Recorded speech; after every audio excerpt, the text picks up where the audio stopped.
Sa ibang balita, desidido ang pamilya ng grade 11 student sa Nueva Ecija na namatay matapos sumailalim sa initiation rites na isang fraternity na nagsampa ng reklamo dahil sa kanyang sinapit.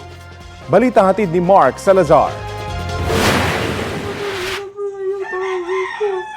Walang tigil sa pag-iyak si Jennifer Bayan habang inaalala ang kanyang nasawing pamangkin na si Ren Joseph. Kwento ni Jennifer, nagpaalam si Ren Joseph na sasailalim sa initiation rites sa Tau Gamma Phi Fraternity sa kalapit bayan ng San Leonardo sa Nueva Ecija. Bago umalis, may hiling pangaraw si Ren Joseph sa kanyang tiyahin.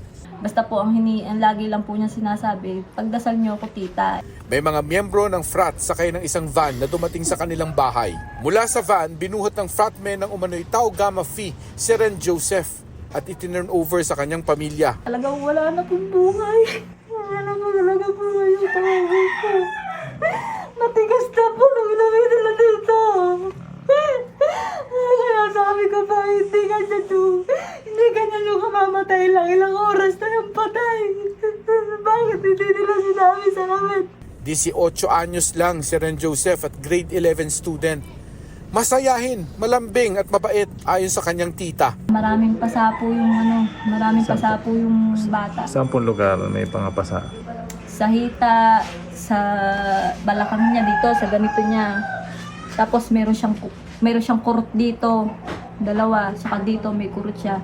Tapos yung tuhod niya gas-gas. Tapos may putik siya eh. Sa panayam ng DZBB sa Nueva Ecija Provincial Police Office, hemorrhagic shock ang ikinamatay ng biktima. Lumabas po dun sa autopsy na yung pagkakamatay po ng bata is dahil po sa hemorrhagic shock secondary to blunt traumatic injuries to the right and left side. Dahil sa insidente, desididong magsampa ng reklamo ang pamilya ni Ren Joseph. Batay sa investigasyon ng HN Police, identified na ang may-ari ng bahay na pinangyarihan ng hazing. Tukoy rin nila ang mga miyembro ng frat na sangkot sa insidente. Maaari rin tumayong mga testigo ang 6 na iba pang sinalang sa initiation. Bali po, meron na pong iniimbestigahan na kasama po dun sa nakasurvive dun sa hazing yung investigador po na may hawak po dito. Pero medyo hesitant po siya magbigay ng information. Oo. Opo, kaya. Pero andun pa rin naman po yung para makonvince po yung bata na magbigay po ng statement. Wala pang pahayagan Tau Gamma Phi.